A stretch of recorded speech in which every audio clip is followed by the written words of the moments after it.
is a introductory to Francine Willingham. You know, she's a real estate agent up in Michigan, and I just had the fortunate pleasure of actually working with her. And so, really, I just want to, basically just want you to meet her and how she's been helping me out in Michigan. We first made contact back when I was looking at an asset in Michigan. I ordered a BPO. It had her name on there. Um, and then that asset what kind of sideways on me, so I'm in the process of foreclosing on it. So I reached back out to Francine and asked her to do a another BPO for me. And so she's a real estate agent up there, but much more than that, she helps investors, actually gets deals done. She's actually helping me with, like I said initially, BPO, foreclosure support, rehab guidance, and even the cash for keys. That's the angle that I'm going right now. She actually put a letter on the door. Cash for keys, still waiting to hear back. Also in the process of talking with the attorney, trying to see what angle. So either I'm going to do a deed in lieu. In either case, whether it's going to be a deed in lieu or if I have to do a foreclosure, I'm going to lean heavily on Francine to help me with this. So tonight it's all about introducing you and how she can help you in your own real estate deals. So I'm going to go ahead and turn this over to Francine. Is Francine Willingham. I'm the broker owner of Willingham Real Estate. I've been in business about 26 years, and I do a lot of things, a lot of REO, a lot of traditional, and I'm primarily near Ann Arbor, and I've been doing REO and distressed properties for 26 years. I work with various hedge funds, banks, even private investors, such you know as Larry, and I can help handle your REOs nationwide also. But that at that point, I would basically refer to another agent. However, still working kind of like an asset manager capacity, and that would be a different contract and different fees at that point. But as far as the type of properties I handle just about everything. Um, I do understand the note process. I've bought notes myself in the past, and I've had to foreclose and evict myself. So, a couple of people out of their homes. It's not fun, but this is the way the business works. But anyways, and I am short sale certified, and I do door knock. So if I need to knock on the door for your relocation to help someone relocate, and I can also send the letter by certified mail, which is good because then I have a signature because it's not always the homeowner. It could be a tenant, and because we always don't know who's living there. I also call utility companies. That'll give me a better idea to even see if there's utilities on. That's one of the first things I do because, and it doesn't mean that someone's not living there if there's no utilities on, because sometimes I've had a couple squatter issues in the past. Um, as far as pre-foreclosures, um, in Michigan, we have a redemption law, and I am no way giving legal advice at this point right here. It's just for your information only. I do have an attorney that I work with here, but you're more than um, welcome to search for your own attorney. Um, our redemption, we have, it's supposed to be 6 months. Once the sheriff's sales is posted to the front door, which the sheriff does that, or the court has somebody posted to the front door. That homeowner has 6 months after that point to redeem, and I believe if the property has more than, and don't quote me here because I'm not an attorney. I think if it's any more than 2 acres of land, 2 or more, it can be up to 24 months. So if you're buying non-performing notes or a property or properties in a bulk sale, and you do come across acreage, especially in Michigan, and you can cherry pick your the properties out of there. If it you know, if you can hold out and wait for that property, great, buy it. If not, then take that and have that in mind. Hey, Larry, are we going to be taking any questions or after? Yeah, if there are questions, we could hold off to the end. Okay. Because I know I'm kind of going a little fast. But anyways, so basically I'm boots on the ground, and just so that all the investors who are listening, I am not afraid to get dirt underneath my fingernails. I go to the good, the bad, and the ugly property. It's the way the business is. So if there's a house that's burnt down, boarded, I do handle it. I'm not afraid of it. I do an estimated BPO or property valuation for you. And the one thing I do want to have everybody make note is, even if a property on the outside looks nice and pretty, doesn't mean the inside is like that. It could be completely gutted. I've ran into that before. So if I do a BPO / valuation and I say it's only worth 100 grand and you're thinking it's got to be worth 150, I'll just say this is just an estimated value, because sometimes I can't see inside the house because either the curtains are closed or it's boarded or it could be occupied, and my safety is in mind too. So, and then as far as the deed in lieu, I'm kind of going down the slide here. The deed in lieu, obviously you're going to be talking to your attorneys about that to get the deed in lieu processed, and I can present it to a homeowner if the homeowner is interested. I've done them before. They're not always interested. Some are, some aren't. Let me see here. Rekeys and winterizations. Normally, in Michigan, I don't rekey unless the redemption is done. I would ask you to ask your attorney if the redemption has expired, because I do not want to cause us to get into a lawsuit. So I don't rekey until we get the go ahead from the attorney. And cash for keys. Usually it's up to the investor how much they want to give.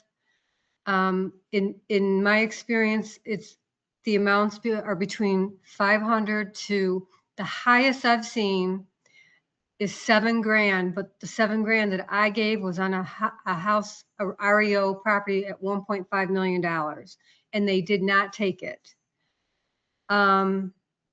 And then what I do is, after I know that the occupant, because there's more that goes into it, but once the occupant, whether it's the homeowner or the tenant, wants to take cash for keys, sometimes the owner comes around and they get upset and they say, well, they should be getting it. But I tell them, no, the tenant is in there.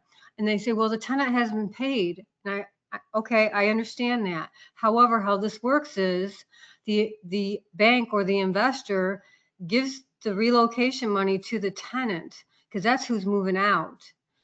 And I make sure that if, let's just say they're going to move out by the end of April 30th, I make sure I tell that occupant it's got to be broom swept. There's no personals or debris that can be left in the house. I look through all the cupboards. Nothing can be left at the front in a trash can for trash pickup. That is not acceptable. So I look up in the attic, all the kitchen cabinets everywhere, and I've encountered where people's left, like brooms and silly things like half-empty paint cans in the garage. And when I'm opening up cabinets and I tell them, you need to remove this. Well, that's silly, they say. And I said, yeah, it is, but you're getting relocation funds and the bank does not want to trash out anything, clean anything. So I make sure all that's done. My pictures are taken afterwards. I ask for photo ID to make sure I'm giving the check to the right person. And then once I do ask them for the keys, but once they leave, I have the locksmith there with me as a contractor, and they rekey the front and back doors and the garage doors. If sometimes it could be 2 or 3 doors. Then I take all the pictures, interior and out, exterior, and any damages if there's any. Let's see here. And I also go a step further than what's on these slides. I do make contact with the city, villages, or counties to see if there's any liens, assessments on there, because there could be liens that are not showing up on title work. There's all kinds of strange things that show up. And but I would advise the investors listening on this webinar that they need to pull pre-title, because even if you buy a note, let's say a month ago or 3 months ago, something can always come up between now and then. A mechanic's lien from whoever, could be from a roofer. Somebody could have done work and they now know the property's vacant and they're like, oops, I didn't get paid on it. I'm gonna throw a lien on there. Are you still there, Larry? Yep. Hello? I'm here. Okay. Yep. Okay. And so just make sure that, you check. And then as far as lawn and snow maintenance, I get all pictures are done beforehand, so and the contractor will have a measuring stick to show if it's 2 inches, 3 inches, 5 inches, so that way you guys don't get any kind of violation for lawn maintenance. Now, as far as if a lawn is really high and if it's because sometimes you can get away with it, like if it's in a rural area, not for long, but you can. I usually call the township and say, listen, I just got a hold of this property and I'm working with the investor on it. I know the grass is high and please don't give any violations out. We're working on getting some bids and we'll have it cut within the next week, as long as it doesn't rain. So I try to work with the city on it, so that way less money comes out of your pocket, the better. And as far as cash for keys. Hey, Francine, just real quick. Can you go back to that previous slide? Oh, I'm sorry. Yep. No worries. Yeah, I just had a question. With the BPO and property valuation, and then also with the deed in lieu. I mean, Francine's actually helping me, like I was saying, regarding that property up there in Owasso, Michigan. So she physically she's done 2 BPOs for me. She went by and gave me also like an evaluation of the property. And she physically went and posted a note on the door. And I just got Francine. So you were carbon copied on this email. We just got the deed signed back to us. So they're in the process of either trying to pay it off or I may have to do a foreclosure on that. So I'm going to have to 100% use you. So and this is the stuff, I mean, she's for me, I can't tell you how valuable that is because, I'm not up there, and having somebody like Francine, it truly is a godsend. Yeah, because I'm your eyes and ears for this. And I mean, I've sent you pictures of the roof that is, it needs some help. Yep. So, all right. Are we good moving to the next slide? We are. Okay. The letter that I need from the investor is something that either is coming from their attorney that shows the terms of move out date. I would say what determines the amount would be the worth of the property, because obviously the highest cash for keys I've seen, like I said, in 26 years was $7,000. I've heard that there's been more, but that's the most I've had to offer somebody. And it just depends on the investor. It depends on, what they paid for the note, on and on and on. It just depends on that. It's at their discretion. And then I have, there's also a personal property. For some reason, sometimes if there's personal property that cannot be, like say if there's an abandoned car or something that we can work out a relocation, but there's something abandoned on the property. There is a sign off for that personal property that the occupant is relinquishing their rights to that. So I've also done those. And let me see here. I think I walked through the property. I make sure I ask for their ID before I hand over the check. And then I also make sure the windows are locked on the main floor. I mean, that's a given. And then as far as rekeying, I have it rekeyed before, after, and during photos will be taken. So that way, you know that that has been completed. They'll be dated. And the BPO, like I said, is just an estimate because sometimes the properties on the outside look, pretty decent, but then I get inside. I have one right now. It's been one in a while that I've gotten one like this. There's animal feces all over the floor in every room. It's not good. Anyways, moving on to the next one here. Okay, I think I'm frozen. Nope, let's see here. The next one, and when someone's living in the property, like I said, the first thing, like when, whether it's Larry or another investor or the bank, the first thing I do when I get assigned a property is I call the utility companies. Over here in Michigan, I'm sure it's like this in other states. We have different utility companies for different things. Like one might provide gas and electric, and some may, because I got to call around. But anyways, so if the utilities are still on, or if, let's say, the gas is on, electric's off, depending on what time of the year it is, that can be questionable. So I usually be careful when I go to the house and knock on the door to see if anybody lives there, if the utilities are on, because people do leave even if they leave the utilities on. If someone comes to the door, I do ask, I give them my credentials, I give them a card, and I just say, I'm here to help you out. I understand that you're, behind, and I'm working with the investor to see what your plans are. And a lot of times I'll say, well, I'm trying to keep my house. I'd like to pay this or that. And I don't argue with them. I just say, I'll let the investor know.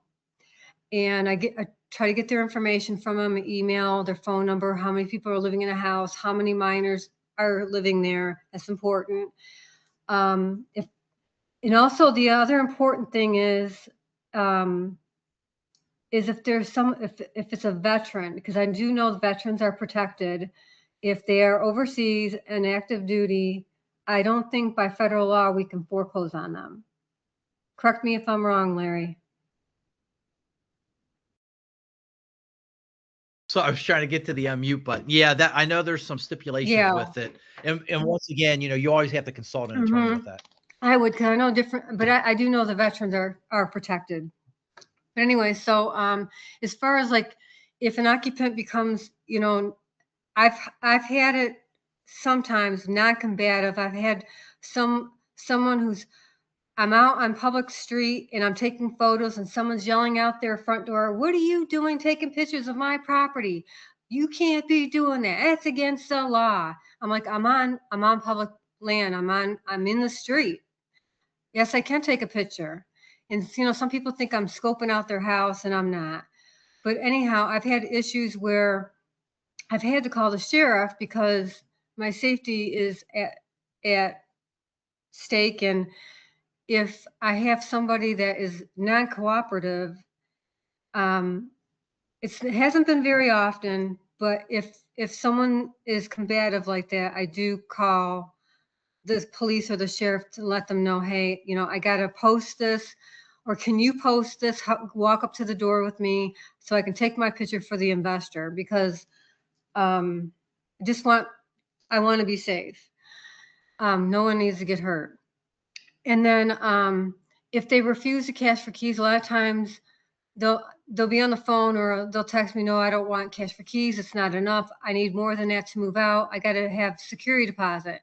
And I'll say, "Okay, let me go back to the investor, let them know you need whatever, let's say $3,500. And let's say the investor only wants to pay $2,500. I go back to them and tell them this is all they're going to pay. And if they say, no, I can't do it, I'll say, not a problem. That's an option. But I just want you to know that since you are declining, that you only got till the next week to change your mind, the investor is going to start eviction, and that's going to happen. And then you'll get an eviction notice. And at that point, cash for keys is not an option anymore. So they understand that. But I always try to be sympathetic with them. And because the more I'm sympathetic and the more I kind of make it them, then I get more response from them, even though I know I'm working for the investor. But I just, I gotta sweeten the pie up with them, because if not, then they won't work with me. The next one is once I get the property, once it's vacant, or if it's already vacant, professional photos are taken. Depending on the property, I usually use my phone, but if it's something like a $250,000 listing or higher, I usually call somebody to take photos for me. I do virtual staging, which means that I don't actually put furniture in the house. It's actually, I take the photos, or if it's a higher end home, I send the photos out to a company to do the virtual staging. They clean up the photos. And then online, because our MLS board, we have rules, or they have rules, that I have to state in the comments that property is virtual staged, because we don't want someone misinterpreting that, because there's, let's say, a nice bedroom set in the room, and they get to the house and the house is vacant, and they're like, I thought there was furniture in here. So I have to say that it's been virtually staged. I can do a walkthrough video. Let's just say, obviously you can't fly into the state where the property is at. I can do a walkthrough video. I can call you and say, hey, this is what the house looks like. And I can also do a video for marketing purposes. Then when it comes to contractor repairs, I do have, obviously, since I've been in the business a long time, I do have like 3 or 4 licensed and insured contractors that I use. That's all I use. I don't use contractors that are not licensed. And I do make sure their credentials and their insurance is up to date. I do ask for a copy of it and their license. I mean, I've been working with a lot of them for many years. So we're on, first name basis, obviously. And so, and a lot of them know that I need to get bids, like 2 or 3 bids. It depends on what the repairs are. And sometimes if you're okay with, let's just say you need a board up, and you think, let's just say the contractor says, well, it'll cost you $500 or $1,000 to board up the entire house. Let's say it's a small house and you don't want a second bid for that. Whatever you want to do, it's up to you if you want to call for 2 bids or 3 bids. And if you want to put sump pumps in homes, if you want to do painting, it just depends. I mean, sometimes if you ask me if you guys should rehab a home, rehabbing can mean a lot of things to a lot of different people. If you're asking me to put hardwood floors in or tear out carpeting, painting, I usually, unless the paint's really bad, I just usually say don't paint it. Don't put new hardwood flooring in, because the buyer could be another investor, or could be somebody that wants to make the property their own. Yeah, hey, Francine, and that's where with this one up there that I'm going to be doing. Yeah, you've already made some comments to me about not dumping in a lot of money. No, because it's a small town and there's really no job opportunities there. It's the person that's going to probably buy that, it's probably going to be, honestly, another investor, because it needs a roof. You're probably looking at least 10 grand for the roof. It looks like there's a couple windows that are broken out. I think I sent you the picture of the one upstairs. Yep. And who knows what the interior looks like, because when I knocked on the door, I heard 2 dogs barking. So I don't know. It's probably trash. And then for the MLS, for Michigan, I'm part of the largest MLS database. It covers almost all of Michigan. The only part it does not cover is parts of the UP. And there's many websites that I'm part of, all the known, I don't want to say them out loud, but all the known social media websites that they're out there. And let me see here. Let me go to the next slide. hopefully I'm not going too fast. I know I'm talking pretty fast. Nope. And then I do, let me see, did I skip one? Okay. And then as far as managing a portfolio, I can physically cover anything here in Michigan. I have partnered with, like I was telling Larry the other day, I partnered with a couple people. Another one was another broker up in the UP, because it was in the middle of the winter, and a lot of times the Mackinac Bridge is shut down. So I know someone up there that covers, he covers half of the UP, and there's another one that covers the other half. So I have coverage up there. But if you're in the other 49 states, and I can also, because of my experience, I can also act as an asset manager, and also that's additional fees, and a contract would apply. And the fees would vary per investor. I mean, I'm negotiable with all the fees, but I mean, obviously I do got to get paid. But the REO agents I would refer them to are the ones I already network with. I know and they've been in the business 15, 20 years. They know the process. They're boots on the ground. They know the same thing I do. You know, they just know the process. And I would just, with my capacity in that would be, I would make sure that, so that way, not that you're totally hands off, but so that way, as you as the investor can have more time management, you can buy more notes, more non-performing notes, and I can chase the BPOs, I can chase the photos for you. I can send all those to you instead of you calling or emailing each individual agent. You can just, you know, put it all on me, and I can start calling, you know, Jane Doe, Bobby Brown, whoever it is, and just say, hey, we need this BPO by, you know, within the next 3 days. I need the photos. I need everything loaded up, and then I send it to you, and then that way you can go from there. But that way you're hands off on a lot of this stuff, and I can help you, you know, make more money and turn more deals, if that makes any sense. We do evictions, trash outs. We've ordered bins before. See what else here. We handle property management, everything from winterizations, rekeys, lawn cuts, general cleaning, trash outs, evictions, board ups.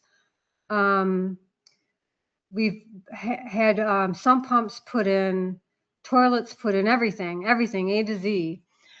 And I deal with all kinds of properties. It doesn't matter. Like I said, it can be the ugliest house on the block, or it could be that $1 million one, everything in the middle, everything.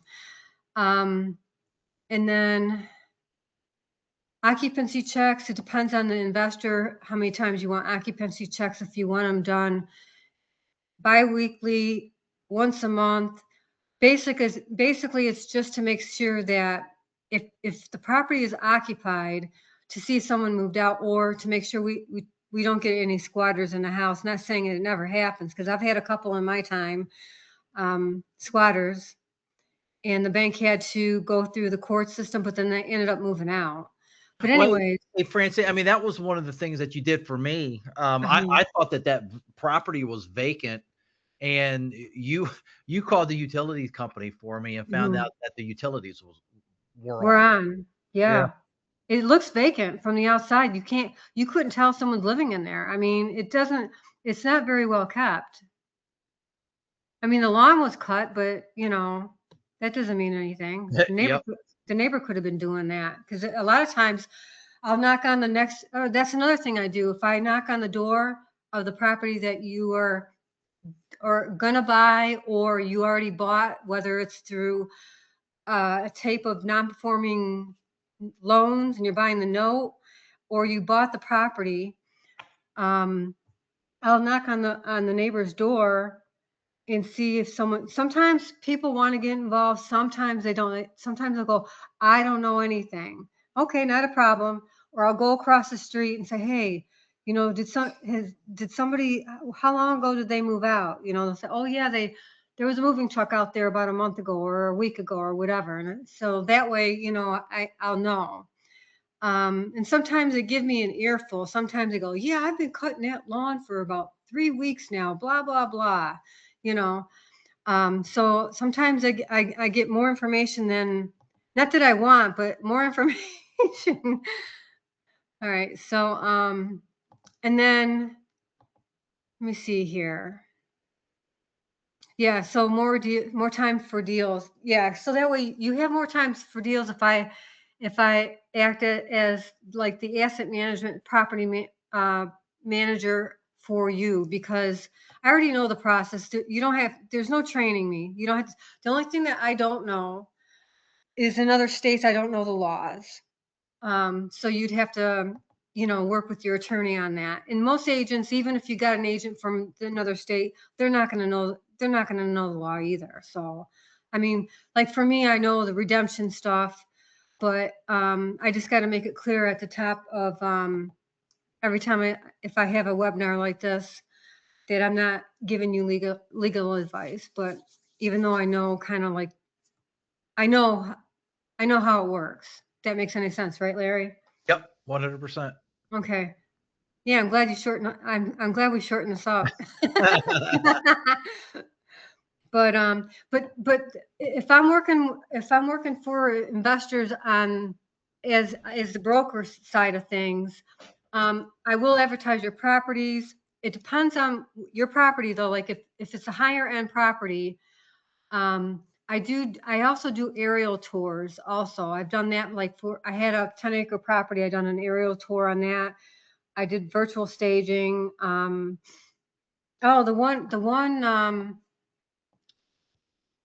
one slide that I did, Larry, with all the properties, the trash outs, that one we're missing, but that's okay. Oh, okay. Yeah, I can add that as a Yeah, little what is it? Addendum or something. right. So I'm not sure how many people are still on here, but yeah. So I mean, I'll take care of your properties. I'm also a licensed auctioneer. I do duplexes, tri-levels. I have a fourplex coming up. It's an REO, all brick. It's out in Detroit. It's actually through the bank. I do handle distress commercial properties. I do traditional. I do more REO than anything. I've done when I first started my career out for like the first 3 years. I did a lot of traditional, but got into REO. But yeah, it's REO is it's completely different than traditional, completely different. And it's a lot more work. There's a lot more stuff to dig up as far as like when I call the city to see if there's any past due taxes, past due water bill, assessments, everything, because that is your bottom line as an investor, because all those are liens. And that's another thing. If you're buying a tape of, let's just say, I don't know, five non-performing notes or more, because I've done this before for other investors. If you need me to drive by properties and as far as checking for back due taxes, because that costs money, you may have to do pre-title on that. But some of the stuff some stuff I can check, but some I can't, because there's a fee there's a program that I go through that there's a fee for. If that makes any sense. You still there, Larry? Yep. Okay. So, I mean, if you want to go that route, and I can let the investors know, hey, it's going to cost this much to start pulling, without going through the title company, because I know the title company probably costs more.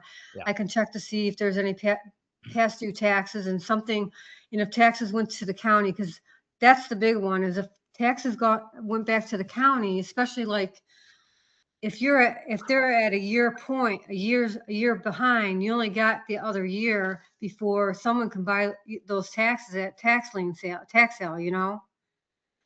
Yep. So that's another thing I do. Wait, hey, Francine. So I think you had like a slide at the end there Okay. where somebody could get with your contact information. Is that right? No, this was at the first one. Oh, okay. All right. Yeah. And I know Cindy was actually asking a question more about your the cash for keys, and Okay. so what exactly does that entail? Are you asking me? Yeah, that's a question that she Okay. posted. Yeah. Well, I mean, it depends on the state that you live in, because and the circumstances behind. But cash for keys is more or less relocation funds. So that way, if you are wanting, instead of you as an investor spending the money to go through court system and spend like 3,500 or more to evict somebody, because it could cost you more than that. There's evictions that cost banks 10 grand, some of them 20. It depends on how much personal property is there, how much debris. Um, it's a lot less expensive to do relocation and get somebody to move out within like 4 weeks or 3 weeks, and have a letter stating that there's no, once a date is set in place. Let's just say, um, so because what today's the 30th, so let's just say we want someone out by April 30th. They have to agree to cash for keys, let's say within the next 5 days. And if they don't agree, to say you want to offer them $500, but you tell me that you would pay up to 1,500, but I, as the agent, because I'm working for you, I'm not going to tell them that you're going to give them up to 15. I might say to them, they might say, well, 500 isn't enough. And I'll just say, well, what do you need? How much do you need to move out? Because I'm not going to say, do you need 800? You know, I'm not going to give them any ideas. So if they say, well, I need 600 or I need 1,000, and the investor told me 1,500, but I'm not going to go higher than that. I'm not going to say anything to that homeowner or whoever is occupying the property. And I'll say, okay, $1,000. Well, let me go back to the investor. Let me see if they're open to it, even though I know they are, because I got to act like I don't know if they're going to take it or not. So I'll say, let me go back to them and let me see what I can do for you. And then I usually try to wait 24 hours so they think that, I'm doing them a big a big favor, because like I said, I gotta get them on my good side, because that way they'll cooperate with me.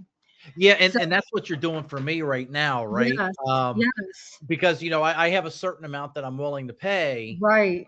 but like Francine and I, we've already had a discussion on like this is the max that I am prepared to go, and obviously, it's like the lower the better. Uh, Right. so yeah, I mean, I'm telling you, I've just been extremely happy with the service. I'm gonna turn my camera back on.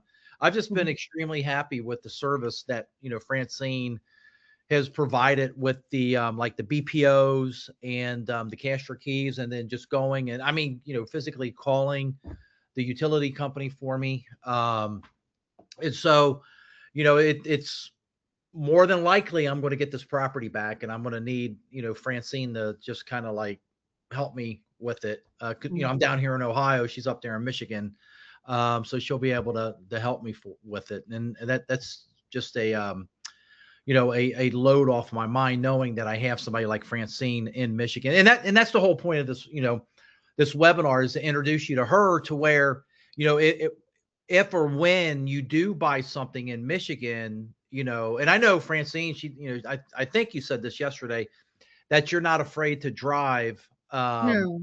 for, um, for you. Obviously if it makes sense, right? And but like I was saying, it's just it's nice to have somebody. And if you did come across an asset in Michigan, or if you bought an REO in Michigan and you needed somebody, a local agent to, go and look at that, I mean, I think Francine would be the person that you should definitely get in contact with. Yeah, 'cause I have one in Grayling, and Grayling's like 2.5 hours away from me, and I've been Okay. there. I've driven it. So I've driven, you know, I've driven as far as up, not to UP, but oh gosh, probably 3.5 hours one way. I mean, it Wow. is Okay. it is what it is. I Yep. mean, So, but getting back to that cash for keys, what I usually do on the letter is, like where the amount should go for the relocation. I usually use Adobe PDF, and I usually say, please call. I don't put an amount. And the reason why I've learned this, because when I first started doing the relocation for the banks, and I would put down, 500 or whatever it was, and then if they move out, let's say within 2 weeks, it's 500. And sometimes they do well. If they move out, or no, if they move out within a month, it's 500. Then it drops down. Mhm. If they can't move out in time, then instead of that, then sometimes the investor moves that amount down, because they want them out. But Yep. but then sometimes, and the reason why I put please call is because when I was putting an amount, the smaller amount down, they wouldn't call me back. If I got a hold of them, if I knocked on the door and they said, we can't accept that. So then I learned not to put an amount down. I'm like, then I won't do that. I'll make them call me. And then once they call me, instead of telling them, I'll just say, well, what do you need to move out? I Yep. mean, even though I know, let's just say you only are going to offer the guy that's in the property you own, say $500, I'll just say, well, what do you need? And if Yep. they say I need 1,000, I'll say, let me see what I can do. And I'll come back to you, say, hey, Larry, he needs $1,000, Yep. and you might say, nope, I only want to give him 800. Okay, let me ask him. Let me see Yep. if he's willing to do 800. It's all about negotiation. And if the guy says no, then say, well, okay, well, you let me know. Yep. I'll give you 48 hours. And if you can't take 800, I'll let my investor know. And then I'll go back to you and say, hey, Larry, he won't take it. And then start eviction on him. I mean, they either want it or they don't. I Yep. mean, something's better than nothing. Well, You and know? it's always like, the he who mentions price first loses, right? It's that quote. I Right. forget who exactly said that, but that's why, I always try to let that person, tell me what they're looking for, Yeah, because what they like I want. said, I may like, shit, I'm willing to pay $2,500 and that person's willing to take $800. So I just saved a lot, A a lot of lot money. there. Yeah. So, but yeah, I mean, for now, I don't see any other additional questions. Does anybody else have any additional questions for Francine? Now, this is her contact information right there, and I'll Well, I'll actually I'll put if this in in the recording notes, so that way you can get it, and then that way you can reach out to her. if they want to take a screenshot, and I appreciate your business, Larry. Yeah, no, Francine, I appreciate you. I mean, Yeah. like I said, it's like you truly been a godsend for me with that property up there. With just like the BPOs and the cash for keys and calling and just everything that you've done for me. And then I carbon copied you on the email that I got back from the attorney, so we'll see Okay. what the next steps are. And Okay. then that'll be probably another webinar on that.